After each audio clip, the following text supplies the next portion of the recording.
Hurricane Ian. We've got the latest track plus the local impacts that we'll see here this week. It's important to point out to folks that the path of this is still uncertain. Florida right now under a state of emergency as Ian makes its way towards the state. The preparations you need to do right now ahead of the storm. And travel headaches are expected for people trying to fly in and out of Florida this week. How you can rebook your flight as several airlines issue travel alerts. It's a new day. This is CBS 12 News This Morning. Ian, right now a Category 1 hurricane. Good morning, I'm Matt Lincoln. And I'm Sam Kerrigan. This morning, there are now tropical storm and hurricane watches for parts of the west coast of Florida. South Florida right now out of the cone, but we are expected to see the impacts of Ian as it likely makes landfall in the state later this week. And we have live team coverage for you this morning to make sure you are prepared. We're following travel alerts and storm preparations in our area. But we began with meteorologist Lauren Oleski. Lauren, what's the latest we're hearing from the National Hurricane Center? Well, that it is now Hurricane Ian. Strengthening, winds now up to 75 miles per hour. Storm looking much better organized overnight. Still expected to make its way off towards the north and then make landfall somewhere along the west coast of Florida, whether that be near Tampa or up near the Panhandle. We're still seeing a lot of these models kind of jog back and forth. Good consensus up through Cuba, and then after that, there's quite a split in the models.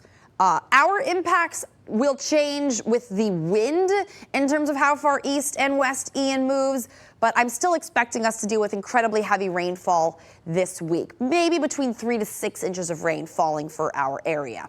Right now, there are hurricane warnings for western Cuba. Hurricane watches now posted for the Tampa Bay area. That also includes Sarasota. There are now tropical storm watches for the offshore waters of southwest Florida, including Fort Myers and Naples.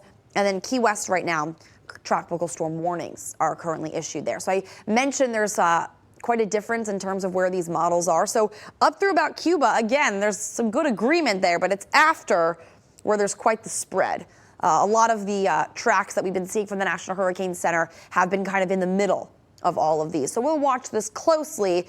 I want to make sure that you're staying weather aware for this week as well. Heavy downpours for sure, just our biggest threat though, as we move through the next few days. This morning, radar is dry. We've got a few downpours off the coast. We will see a few more of those showers moving into the area later today. Brief heavy downpours kind of on and off as all this moisture moves in. And then as we head into tomorrow, we could see even heavier rain bands at times. Matt and Sam. Lauren, thank you. Right now, all of Florida is under a state of emergency. Governor DeSantis activated 2,500 members of the Florida National Guard ahead of the expected impacts of Ian. The governor spoke at the state's Emergency Operations Center in Tallahassee to encourage people and local governments to prepare for the storm. Even if you're not necessarily right in the eye of the path of the storm, there's going to be pretty broad impacts throughout the state. You're going to have wind, you're going to have water, there could be flooding on the east coast of Florida as a result of this. It's a big storm. The governor waived weight restrictions for commercial trucks to make sure resources are brought into the state. He also authorized emergency refills of prescriptions for 30 days. And today, Okeechobee city leaders will meet to make preparations for the storm. Right now, the city is focusing on its drainage system and protecting homes and businesses from flooding as the area is expected to see several inches of rain. Our Stephanie Valderrama joining us now live from Okeechobee. Steph, how are preparations there going? Yes, good morning, Matt. Well, as now Hurricane Ian inches closer towards Florida, then we're going to have a better idea of what impacts we could see. But here in Okeechobee, like many Floridians across the state, they're taking the storm very seriously. They're doing the preparations now, and county leaders are actually keeping a very close eye on the levels over at Lake O. Now, I want to show you some video from yesterday. Take a look there at your screen. As you can see, many people, they hit the grocery store to buy supplies, food and water, while others lined up to get gas. Now, many residents were frustrated that many store shelves were already empty, and at least one gas station had to limit the amount of cases of water people could actually buy. Now, we spoke to the mayor, who has some concerns about the other big body of water in this area. We're talking about Lake O. Drainage is our big problem since we're on the north shore of Lake Okeechobee. We're always concerned about Lake Okeechobee, but it's at a very low level right now. So according to the mayor, he tells us the lake is down nearly 13 feet, which he does believe puts them in a good position as hurricane season does ramp up. Like you said, there is going to be a meeting later this morning to talk about how best to prepare moving forward. Count on us to keep you updated. Reporting live in Okeechobee County, Stephanie Valderrama, CBS 12 News. Stephanie, thank you. You are now looking at pictures from the South Florida Water Management District. Staff is ready to place temporary pumps complete with pipes, gas tanks, and power units anywhere they may be needed in our region after the storm hits. Areas like Hope Sound are known to get hit with serious flooding. And with the storm approaching, right now is a good time to document your belongings by walking through your home with a video camera or your phone and taking pictures and video. Make sure you store important documents like Social Security cards and insurance policy information in a portable and waterproof container. And we can't remind you enough, make sure to check your hurricane kit, see what supplies you might still need to stock up on. Your kit should include non-perishable food items, water, batteries, a flashlight, a battery-powered radio, and medicine. You also need to get your yard ready. Trim your trees and hedges to reduce the risk of flying branches during high winds. Clean up any debris and put it in the trash. Do not just leave it by the side of the road. That makes it worse. Bring your outdoor furniture inside and secure anything else that is not tied down.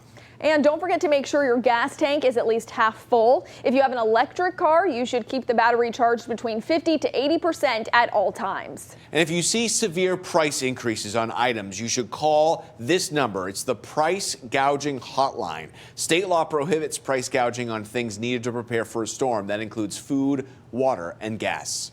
This morning, our school districts in our area are monitoring Ian's track. Today, there are no classes for Palm Beach and Martin County schools in observance of Rosh Hashanah. Right now, we know the Palm Beach County School District is making sure maintenance cars and buses are fueled up in case people need to be moved to shelters.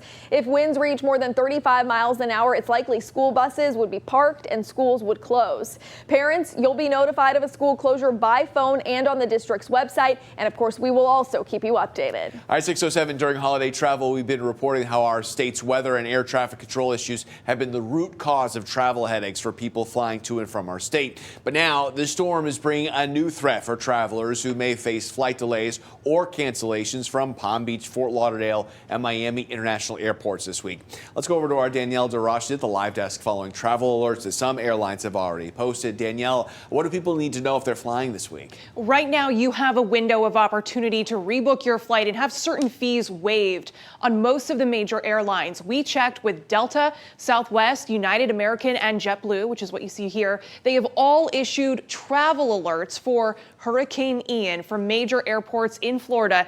JetBlue listing here the effective airports are Fort Lauderdale, Miami, West Palm Beach, and others. What they're offering right now is to cancel change fees, paying differences for rebooking fees for people traveling today through Friday, and they are allowing you to rebook until the following Monday. So that is your window to rebook. Different airlines do have different policies right now. I want to show you American Airlines. They are issuing a travel alert for a longer list of airports that you see right here, and they have a longer window of opportunity to rebook your flight. They're saying as long as October 8th, you can rebook. So the moral of the story here is to check with your carrier, see what they're offering and what the specifics are before you make your plans. Something else that we will be watching this week, this is FlightAware's Misery Map, and it shows you in real time what kind of cancellations or delays we're seeing nationwide.